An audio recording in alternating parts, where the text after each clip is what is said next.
porte de la Chapelle, au nord de Paris. Les faits se sont déroulés vendredi. Depuis, la préfecture de police a annoncé l'ouverture d'une enquête. D'après nos informations ici à CNews, la victime serait toxicomane. Elle a déposé plainte hier et elle connaîtrait son agresseur qui serait en fait son fournisseur de stupéfiants.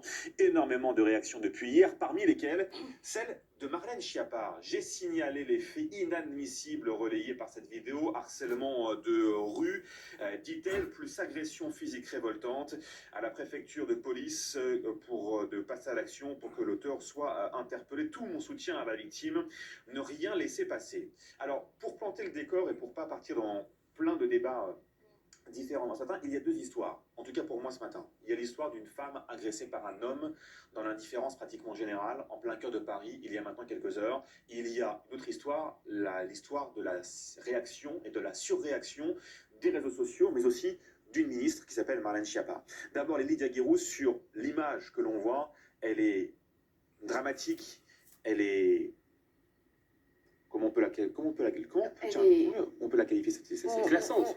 Glaçante, effectivement. Mais il y a un moment donné, il y a cette image-là, mais il y a aussi la non-réaction de celles et ceux qui sont autour. Donc on va pouvoir en parler. Mais d'abord, l'image que vous avez découverte sur les réseaux sociaux, vous en dites quoi ce matin? Alors, j'étais scandalisée, je me suis inquiétée pour la victime. L'image est évidemment choquante. On se dit que ça peut arriver à chacune d'entre nous. Hein, on prend le métro, on est seul. Et puis, je me suis posé la question. J'ai essayé d'avoir la vidéo dans son ensemble.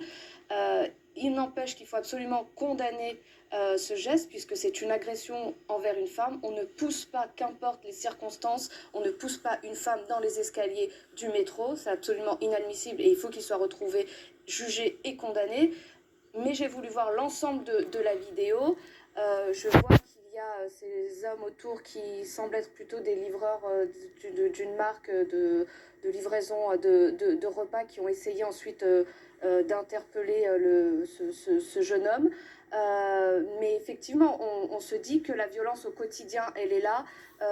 On pense évidemment à la question des femmes qui sont dans la rue seules et dans certains quartiers, parce que c'est quand même dans certains quartiers ciblés où il y a des agressions qui sont plus importantes que dans d'autres quartiers. Alors pour les non-parisiens, précisons que la porte de la Chapelle, voilà, ça s'appelle aussi la colline du crack. Exactement. C'est là où il y a énormément de trafic de drogue, de toxicomanes et qui viennent se procurer leur dose de crack. Qui viennent chercher leur dose de drogue, de crack, qui sont dans des états qui sont quand même juste pour contextualiser un peu la scène. Et c'est une zone où moi je ne comprends pas, ça a été dénoncé depuis des années et je ne vois pas d'évolution, c'est dans le pire. Quand on arrive par le nord pour entrer dans Paris, on arrive dans un spectacle qui est absolument terrifiant, avec des gens qui sont dans des états seconds. Il y a une saleté qui est incroyable et c'est vrai qu'Hidalgo ne fait toujours rien et il faudrait qu'il y ait une action massive pour pouvoir vraiment améliorer ce quartier-là. Alors, dans l'ordre toujours, sur l'image, et on parlera des réactions juste après, Laurent Saillé.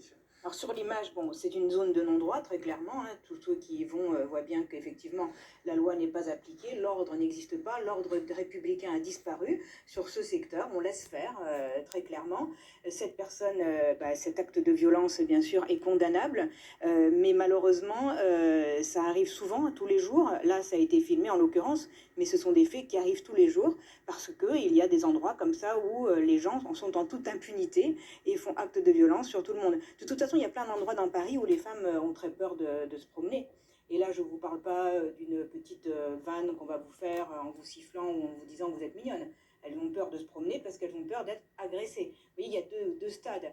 Il y a effectivement ce qu'on appelle le harcèlement de rue qui est condamnable, mais il y a, et plus pire encore, la peur d'être agressée. Maintenant, moi j'ai vu une autre agression la dernière fois à Gare Saint-Lazare, qui n'est pas un endroit où on peut, dans le métro Saint-Lazare, où on peut se dire qu'effectivement là il y a des forces de police, mais la violence est partout, parce que la violence est tolérée, parce que la violence n'est pas punie, parce qu'on trouve ça normal maintenant de se rebeller quand il y a des forces de police. C'est le sujet qui suit celui d'avant. C'est un ensauvagement complet de la société et les femmes en sont victimes parce qu'on est quand même malgré tout physiquement plus fragile. Et on le voit très clairement dans la séquence. Et je peux vous dire que même dans des quartiers dits préservés de Paris, non, il y a beaucoup de jeunes femmes ou de jeunes filles qui ont peur d'aller se promener. Et ça, ce n'est pas acceptable. Caroline, sur l'image. Deux lames, Thomas Lequertier. Là, on voit la deuxième lame principalement, c'est-à-dire c'est cette racaille qui pousse cette dame qu'on voit ici à l'écran. Ça, c'est la deuxième lame. La première lame, et merci à CNews de l'avoir rappelé, de montrer effectivement cette personne qui vraisemblablement est une délinquante également, venir provoquer. À l'arrivée, on a ici affaire à un écrapule. Et je rejoins exactement ce que dit Laurence Saillet. La violence n'est pas punie. Pardon, mais c'est pas avec les messages qu'on a vus juste en amont d'une réponse judiciaire par rapport à des actes innommables que ça va donner encore un peu plus envie aux policiers de se déplacer. Donc il faut pas se précipiter effectivement de façon passionnelle sur ce qui est dit là, sur la forme, je l'entends. En revanche, très clairement, ici, et vous l'avez dit, on est sur la colline du crack.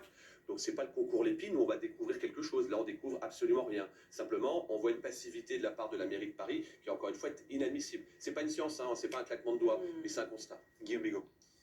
Je me souviens d'avoir formé un peu pour se méfier de la propagande et on nous montrait, c'était l'armée, on nous montrait des images, les mêmes images tournées à Moscou avec des commentaires complètement différents. C'était exactement les mêmes images. Et dans un cas, vraiment, c'était l'horreur du communisme et dans l'autre, c'était le communisme était formidable. Donc vraiment, les réseaux sociaux, ça amplifie ça. C'est une toute petite fenêtre, une toute petite vignette ouverte sur le monde. Vous pouvez leur faire dire tout et le contraire de tout. Et alors là, en plus, c'était coupé, ils avaient mis l'extrait en intégralité. C'est vraisemblablement une femme qui elle-même est sous crack, qui est en manque, qui agresse celui qui vend du crack. Ce qui ne justifie rien, bien sûr. Rien, Non, mais on le rappelle, lui on est laisse. complètement azimuté, oui, mais sauf que cette même scène, vous pouvez lui faire dire, regardez, il y a des gens qui agressent de manière absolument gratuite des femmes dans la rue, ou vous pouvez faire dire, ce qui serait la réalité, que de certains quartiers sont envahis par les gens qui fument du Et crack. bien dans quelques instants, on vos réactions sur l'emballement médiatique bien sûr et la prise de position de Marlène Schiappa quelques minutes simplement après que la vidéo soit apparue sur les réseaux sociaux. C'est un poulet sans tête, là. Eh bien on en parlera dans